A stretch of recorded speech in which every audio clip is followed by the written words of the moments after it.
Hello everyone, and welcome to the start of our ability system series. This tutorial series is going to go over how to create an ability system all using blueprints. This does not use the inbuilt plugin that Epic have made for Unreal, but instead is using entirely blueprints and is quite flexible and it's quite featureful. So what we'll be working on today is this action bar, and eventually this action bar will store our abilities and we'll be able to target enemies and use his abilities to damage them. But today we're just going to focus on getting the action bar and its appearance set up, ready to start putting in some abilities and doing the legwork there. Before we begin, I want to make sure that you go down to the description below and click on the link that allows you to download the resources required for the entire of this series. You'll find in there all the animations we use, plus some extra ones, and some icons as well. These icons I just grabbed from World of Warcraft and elsewhere. The only one I did make was the target indicator, but you can use any icons obviously you wish for your own game. I recommend you don't use ones from other games though. But for learning purposes, that will be just fine. So you need to import these options, these assets, which you can find in a link below in the description. Without further ado, let's get started. So I'm going to create a new folder here to house my ability system and all of its components. And in here, we're going to make another folder called UI. In this UI folder, we're going to make another folder for the action bar UI. And in here, we can start making the components which make up our action bar system. So let's first of all create our action bar. So I'm going to go to Add New, User Interface, Widget Blueprint. I'm going to call it Action Bar _ UI. Open this up. And the action bar itself is a sub widget of the HUD. Okay, so we don't need a canvas panel, so we can delete that. And instead we're building up the asset as we see it here. So I'm going to start off first of all with a vertical box. Dragging it into my hierarchy below. And inside this vertical box, it's going to take all of its contents and stack it vertically. So our vertical box is going to contain essentially three elements. We're going to have the health bar, the mana bar, and the action slots.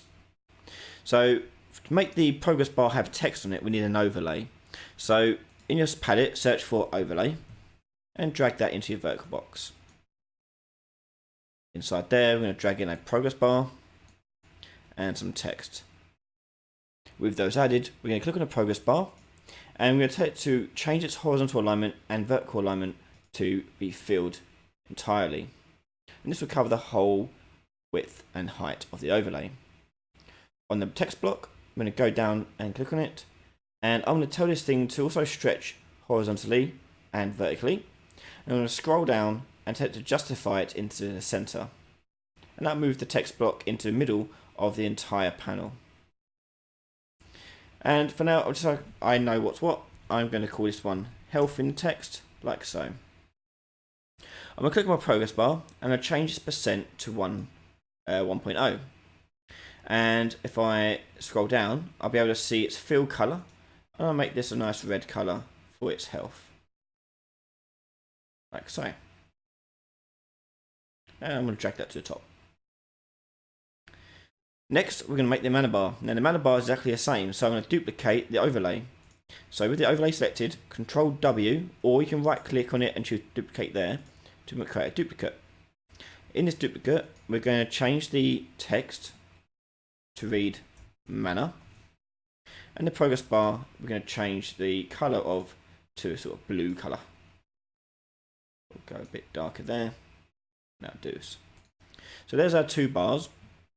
Next, we're going to add in the panel that will house our action slots, and for that we're going to use a horizontal box. I'm going to drag that into my vertical box and it'll put it at the bottom here. And then we're going to make the action slots that appear sequentially left to right.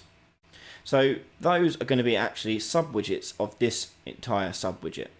So I'm going to compile this and we're going to close that. Now we're going to create another widget called action bar slot underscore UI and open this one up. Again, we don't need the canvas panel because it's going to be a sub widget. And instead, we're going to design the appearance of our action slot button. So the design of our button, we can use a border and drag that in. Inside that border, we're going to have a overlay. And we need an overlay because we're going to have the button, and on top of that we're going to have a progress bar, which can be semi-see-through, that will indicate our cooldown of our abilities. So first of all, let's focus on just the overlay button first. So I'm going to go button, and then I'm going to add an image to that button.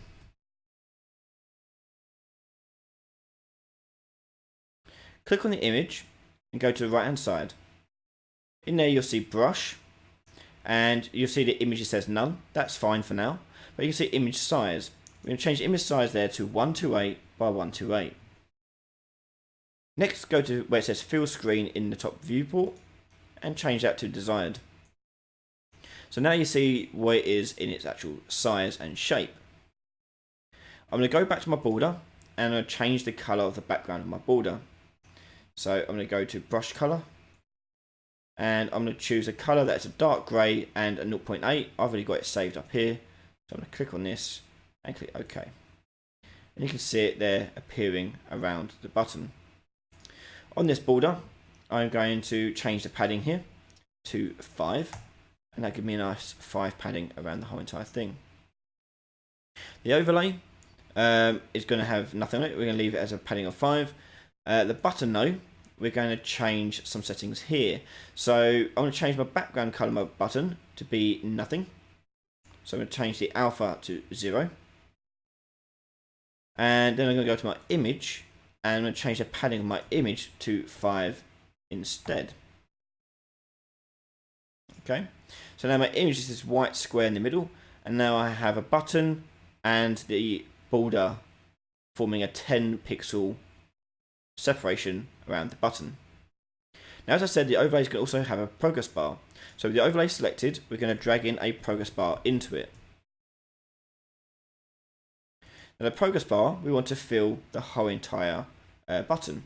So we're going to go and horizontally align it to fill and vertically align to fill.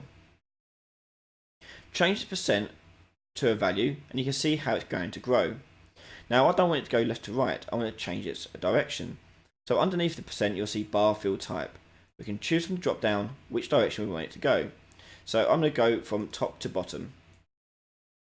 Actually, no, let's go from bottom to top. That's better. So the cooldown will go down like so. Next, I want to change the color of it. So I'm going to scroll down where it says fill color, and I'll choose that grey that I saved earlier. Now the overlay of this will cause this to be a dark grey there. However, I'm going to change the alpha to be a 0.5. Now, what that means is that I will see the picture underneath still, but this dark colour over the top of it. And as the cooldown happens, the bar will deplete and reveal the image. You can make this darker, lighter, any colour you like, but we'll leave it like this for now. Now there's loads of other things we need to do on this in the code sense, but I'm going to leave it as is and do the code in the next episode. Let's click compile and go back to our action bar. Inside of action bar, we've got that horizontal box. We now want to add that slot to it. So type in slot, and you'll see action bar slot UI is now one of the options inside our palette. We can drag that into our control box, and you can see it appear there. Now I want 8 of these, so with it selected, I'm going to do Control W 7 more times. And there's my 8. 1, 2, 3, 4, 5, 6, 7, 8. I can now change my fill screen to desired and see how the whole thing is going to look. And this is the final design of my action bar. Click compile, and we're going to close that. Before we close up the episode, we're going to create the HUD widget and get that displaying on the screen. So I'm going to go back to my main root UI folder, and I'm going to create a new user interface widget blueprint. It's going to be called the heads up display.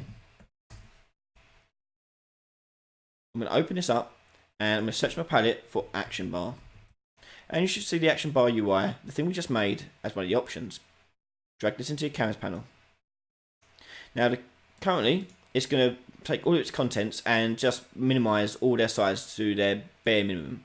So what I want to do is I want to change that to size to content. So tick that box and you'll get a full size action bar. Next, I want to reposition it to the bottom of the screen.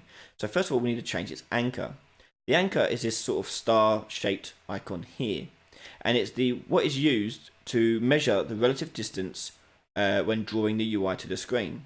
So if I change the anchor to be the very bottom of the screen, I can change the position and position X and position Y to be 0 to reposition it down to the bottom. So now it's anchored to the bottom of the screen. But as you can see, it's not in an ideal position as it is off the screen and too far to the right.